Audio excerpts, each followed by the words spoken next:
जय श्री राधे, जय श्री श्याम, जय शिव श्याम। आज श्रवण मास का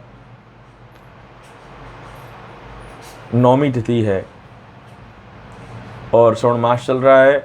आप सभी से मैं नित्य अनुरोध करता हूँ, प्रार्थना करता हूँ कि डेली शिव मंदिर में जाइए, भगवान शिव की आजा पूजा अर्चना कीजिए, भगवान की भक्ति कीजिए।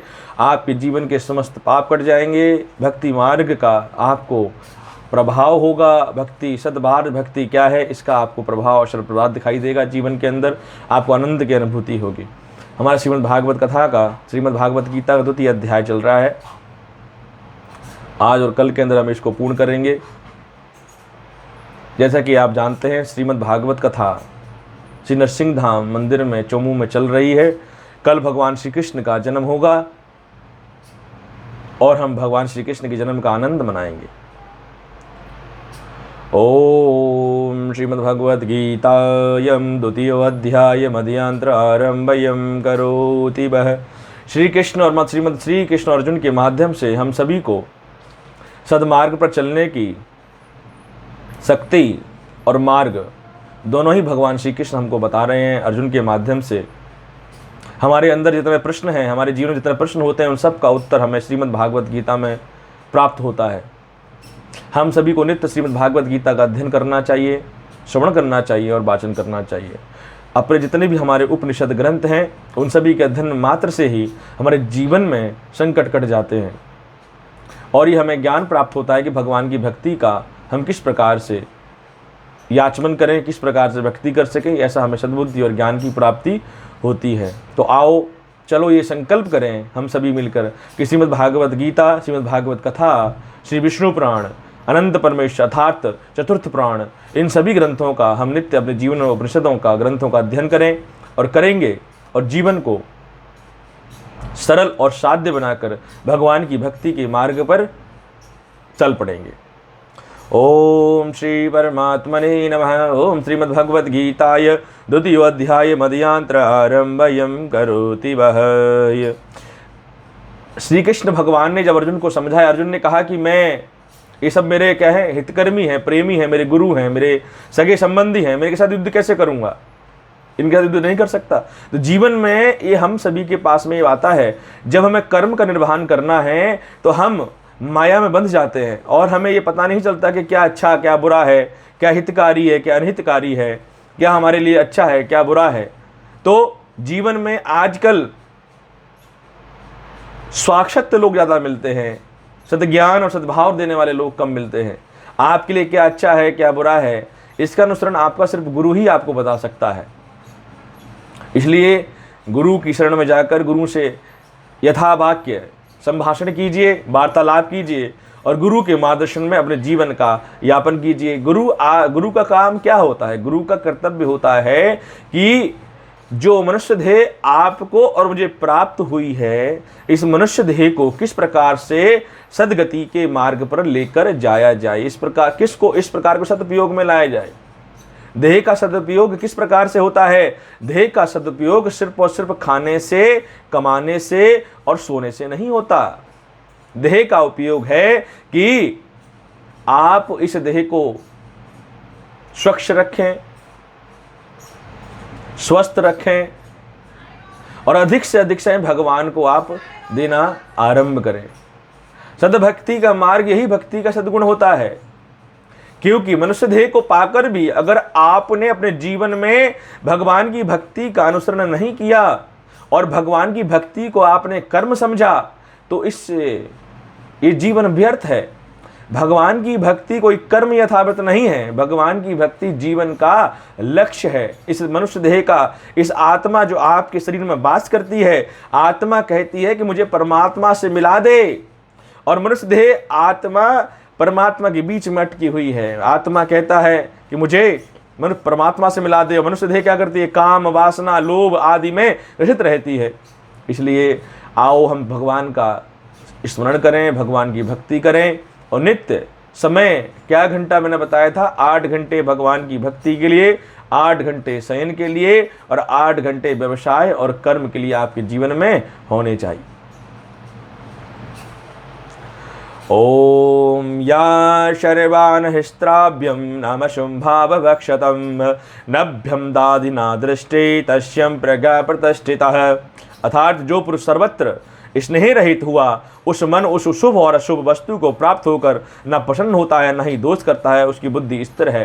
भगवान श्री कृष्ण कहते हैं, देख अर्जुन, जो ज्ञानी, अब अर्जुन ने कहा था कि प्रभु सिद्ध पुरुष की लक्षण क्या है, शुद्ध पुरुष कौन है और कैसा होता है, इसका निर्वाह बताइए। तो भगवान श्री कृष्ण बारी बारी से क्या बोलते हैं, सिद्ध पुरुष के लक्षण है कि उसकी बुद्धि स्थिर होती है। स्थिर बुद्धि का मतलब कि जिसको सारी अवस्थाएं सम प्रतीत होती हैं, अर्थात जिसको दुख नहीं होता, जिसको सुख नहीं होता, जिसको गर्मी नहीं लगती, जिसको सर्दी नहीं लगती, जिसको भूख नहीं लगती, जिसको प्यास नहीं लगती, वो क्या करता है, जिसकी बुद्धि स्थिर है, जो कभी किसी के बारे में अशुभ नहीं सोचता, जो किसी बारे में गलत नहीं सोचता, वही धर्म का सिद्धि पुरुष कहलाता है।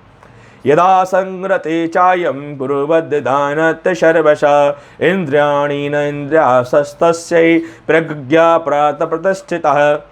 और कछुआ सब ओर से अपने अंगों को जैसे समेट लेता है, वैसे ही जब ओर से पुरुष इंद्रियों को विषयों से इंद्रियों को सब प्रकार से हटा लेता है, तब उसकी बुद्धि स्थिर हो जाती है। जैसे भगवान ने कहा, जैसे कछुआ जब कोई संकट आता है तो कछुआ क्या करता है, अपने समस्त अंगों को अंदर समेट लेता है।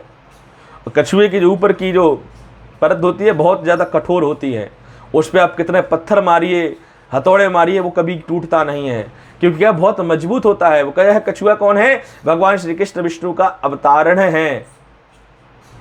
उन्हीं के ऊपर विंध्याचल पर्वत रख के समुद्र मंथन किया गया था। इसलिए क्या कहते हैं भगवान श्री कृष्ण कि जिस प्रकार से कछुए के ऊपर की परत अंदर समेट लेता है, उसी प्रकार से जब मनुष्य अपनी पांचों कामेंद्रियों को, ज्ञानेंद्रियों को और 11वें मन को अपने अंदर ही समावित कर लेता है और मन को स्थिर कर लेता है, तो वो सिद्ध पुरुष कहलाता है। अब कितना आसान तो है बहुत करना, ये कहना आसान है, लेकिन इतना करना आसान नहीं है, करना बहुत कठिन है। क्योंकि 5 कामेंद्रियां हैं, 5 ज्ञानेंद्रियां हैं और 11वां है मन, ये टोटल 11 इंद्रियां होती हैं। तो इनको संयोजित करना, इनको गठित करना बहुत ही कठिन है, इनको नहीं कर सकते। ये कैसे किया जा सकता है, ये भगवान की भक्ति के कठिन परिश्रम से किया जा सकता है, मेडिटेशन से किया जा सकता है, अभ्यास से किया जा सकता है और उच्च विचारों से किया जा सकता है। जब आपके हृदय से काम, लोभ, मद, अहंकार, घृणा, ईर्ष्या इन सब का नाश हो जाएगा, तो भगवान की भक्ति का अंश जब आपके हृदय में आगमनित हो जाएगा, तो आपका मन स्थिर होना आरंभ हो जाएगा। विषया विनव्रते भाव्यम विषनिध्यान देहनम राजवर्षम रचोषप्यम परम दृष्टा निवर्तते। इंद्रियों के द्वारा विषयों को ग्रहण न करने वाले पुरुष के केवल विषय जो निवृत्त हो जाते हैं, परंतु में रहने वाले आसक्ति प्रवृत्त नहीं होती। इस स्थिति प्रत्यज्ञ पुरुष को जो आसक्ति से परमात्मा का साक्षात करके निवृत्त हो जाती है। इसलिए जिस पुरुष की स्थिति, जिसका मन हृदय स्थित रहता है, जिसको काम, लोभ, मद, अहंकार कोई दोषित नहीं करता, जिसके ऊपर माया का साध्य प्रभाव नहीं होता, ऐसा पुरुष सिद्ध पुरुष कहलाता है। और जब उसकी इंद्रियां साध्य हो जाती हैं, मन स्थिर हो जाता है, तो परमात्मा को स्वतः जल्दी ही प्राप्त हो जाता है। अर्थात भगवान उसकी भक्ति को स्वतः ग्रहण कर लेते हैं। जैसे सुदामा की भक्ति, जैसे अर्जुन की भक्ति, जैसे केवट की भक्ति, ऐसे अनन्य भक्त हुए। भगवान के जो जो भक्त हुए, उन्होंने भगवान से सिर्फ और सिर्फ भगवान की भक्ति ही भक्ति मांगी। उन्होंने ये नहीं मांगा कि मेरा भवन बहुत ऊंचा बन जाए, उन्होंने ये नहीं मांगा मैं राज्याधिकार पालूं, उन्होंने ये नहीं मांगा कि मेरे पास धन और धान्य की संपदा भर जाए, उन्होंने ये नहीं मांगा। उन्होंने क्या मांगा कि हे प्रभु, जो मनुष्य देह मुझे प्राप्त हुआ है, इस मनुष्य देह के अंदर मुझे सिर्फ और सिर्फ आपकी भक्ति ही भक्ति चाहिए और कुछ नहीं चाहिए।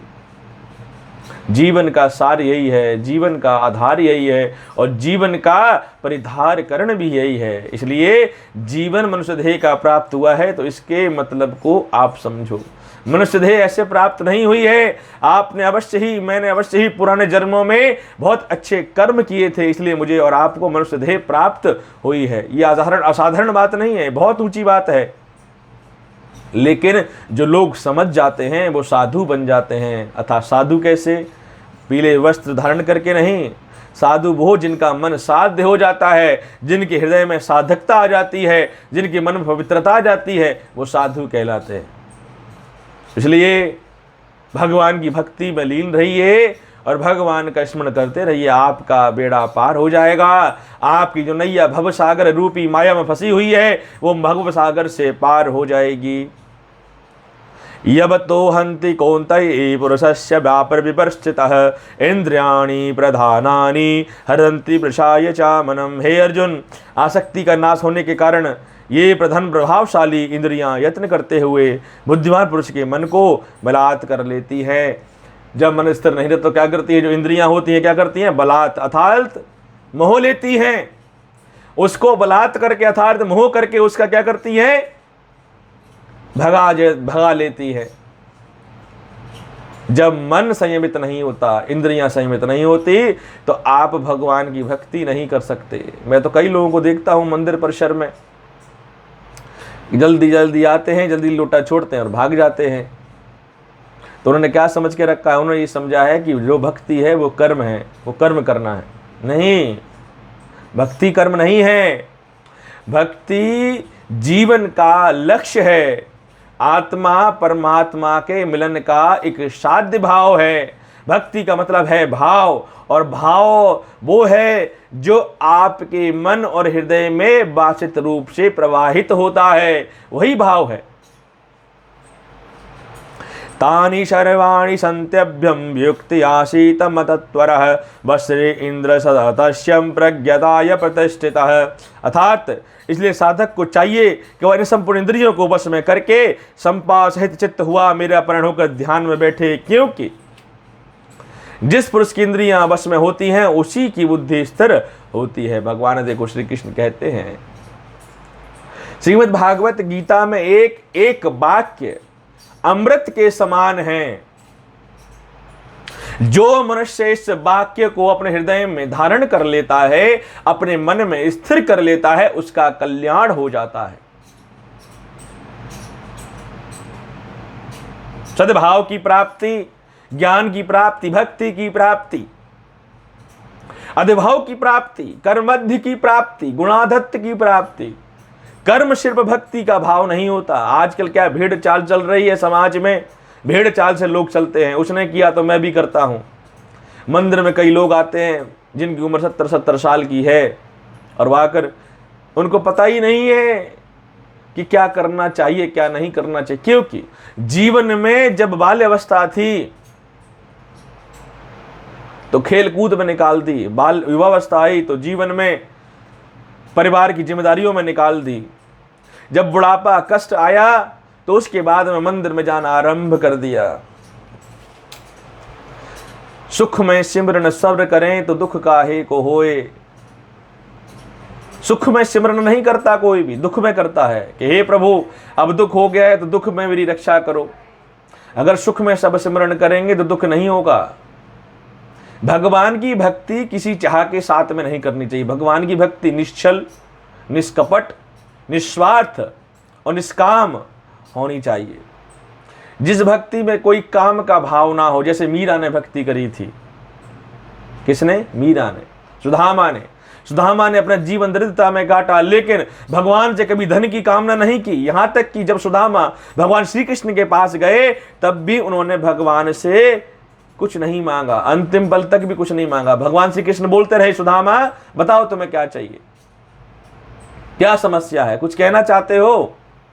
भगवान से अंतिम समय तक भी सुदामा ने कुछ नहीं कहा।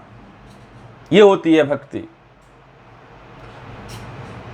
सुदामा की पत्नी ने कहा था जाओ, जा रहे हो तो द्वारकाधीश से अपने लिए कुछ अच्छा मांग लेना जिससे कल्याण हो जाए, विपत्तियों का प्रहार हो जाए। लेकिन सुदामा अंतिम समय तक भगवान से कुछ नहीं मांगा।